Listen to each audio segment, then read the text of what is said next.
जनसंख्या घनत्व। ठीक, तो जनसंख्या घनत्व क्या होता है? इकाई क्षेत्र में निवास करने वाली लोगों की संख्या को या जनसंख्या को जनसंख्या घनत्व कहते हैं। ठीक है, या इसी को हम क्या कह सकते हैं? प्रति वर्ग किलोमीटर में निवास करने वाली जनसंख्या को जनसंख्या घनत्व कहते हैं। तो जनसंख्या घनत्व का इस हिसाब से सूत्र क्या हो जाएगा? जनसंख्या घनत्व बराबर जनसंख्या बटे क्षेत्रफल। ठीक है, इसमें एक बाद में कन्फ्यूजन ये होता है कि जनसंख्या ऊपर रहेगा, क्षेत्रफल ऊपर रहेगा। तो बस इतना जानना, जमीन हमेशा पैर के नीचे रहती है, तो ऊपर हमेशा जनसंख्या रहेगा, नीचे क्षेत्रफल रहेगा। ठीक, तो ये हो गया जनसंख्या घनत्व। जनसंख्या वृद्धि, वृद्धि का अर्थ क्या है कि दो निश्चित समय अंतरालों के बीच होने वाले जनसंख्या परिवर्तन को जनसंख्या वृद्धि कहते हैं। एकदम ठीक ठीक परिभाषा ये है कि दो निश्चित समय अंतराल, किसमें अंतर होना चाहिए? जनसंख्या में अंतर जो होगा वही जनसंख्या वृद्धि है। यह दो तरह से हो सकती है, या तो अंतर ऋणात्मक हो जाए तो ऋणात्मक वृद्धि, और दूसरा धनात्मक हो जाए तो धनात्मक वृद्धि। ऋणात्मक वृद्धि और धनात्मक वृद्धि, जैसे निश्चित समय अंतराल हम भारत की जनगणना के हिसाब से लेते हैं।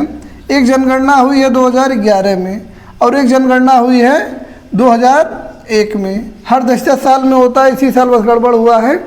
तो मान लो उस समय जनसंख्या थी 100 करोड़, एक अनुमान से बस लेते हैं, और मान लो 2001 में जनसंख्या थी 90 करोड़। तो इसका अंतर क्या हो जाएगा? 10 करोड़ होगा कि नहीं? यानी 10 करोड़ जनसंख्या बढ़ गई, तो बढ़ गई तो मतलब धनात्मक वृद्धि हो गई।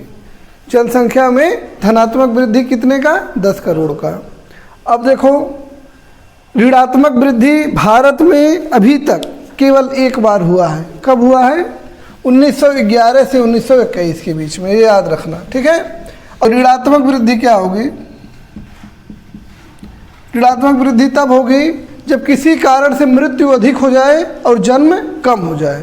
ठीक है, तो 1921 के आसपास एक महामारी आई थी, जैसे 19 कौन सा एक आया था, मतलब 2020 में कोरोना आया था ना, उस समय आया था स्पेनिश फ्लू।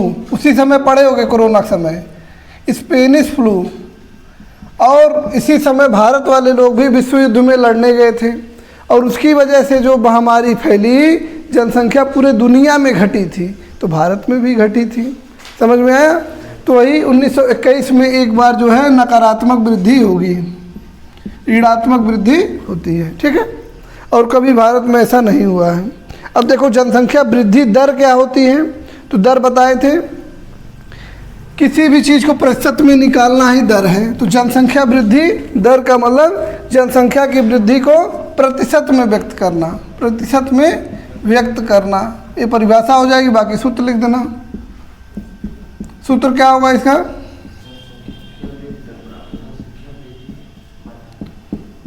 ये सूत्र इसका देखो, ये हो जाएगा कि अरे अंतर हो जाएगा, पहले जनसंख्या का जो अंतर होगा या वृद्धि होगी, जनसंख्या वृद्धि बटा पिछले वर्ष की जनसंख्या। ठीक है, पिछले वर्ष की जनसंख्या। ठीक है, गुणे 100। कहीं भी प्रतिशत निकालना होगा, कहीं भी दर निकालना होगा, तो हम क्या कर देंगे? उसको गुणे 100 कर देंगे, या मतलब 100 के अनुपात में निकालेंगे। समझ में आया? तो ये हो गया जनसंख्या वृद्धि दर, तो उसको को हम प्रतिशत में व्यक्त कर रहे हैं। अब देखो जनसंख्या की प्राकृतिक वृद्धि। प्राकृतिक वृद्धि क्या है? जन्म तथा मृत्यु के कारण अगर कहीं वृद्धि में हो रही है तो उसको प्राकृतिक वृद्धि कहते हैं। जैसे देखो, ये हो गया जन्म माइनस मृत्यु हो जाएगा, जन्म माइनस मृत्यु। अब अगर मान ऋणात्मक आएगा तो ऋणात्मक वृद्धि, और धनात्मक आएगा तो धनात्मक वृद्धि। अभी हम बताए हैं ऋणात्मक मान भारत में केवल एक बार आया है। कब आया है? 1921 में। ठीक है, जब केवल जन्म और मृत्यु के कारण होगा तो इसको बोलेंगे प्राकृतिक वृद्धि। लेकिन वास्तविक वृद्धि क्या होती है?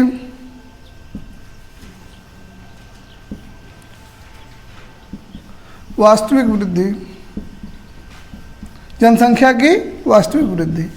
देखो, जन्म में से मृत्यु तो घटा देंगे, ये रहेगा ही, प्लस अप्रवास और माइनस उत्प्रवास। ठीक है, देखो ये हो गया। अप्रवास का मतलब हुआ कहीं से आके बसना। ठीक है, अब इसको याद कैसे रखेंगे? अप्रवास ऐसे मतलब आगमन हो रहा है, कहीं से लोग आगमन हो रहा है। ठीक है, और उत्प्रवास इसको कैसे याद रखेंगे? उत से समझो दुत्कार रहे हैं, दुत्कार रहे हैं, तो इसको यहाँ से जाना पड़ेगा। तो ये कहीं से आके बसना और ये कहीं से निकलना। अगर मान लो बलिया में हैं हम लोग,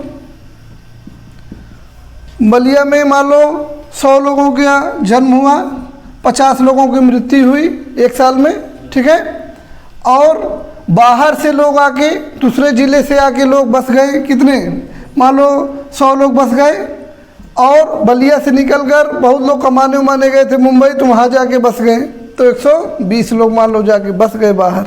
तो अब क्या होगी बलिया की जनसंख्या? अब 100 में से 50 घटाएंगे, हो जाएगा 50, और ये 100 में से 120 घटाएंगे तो -20, यानी कि जो वास्तविक वृद्धि है केवल 30 की है।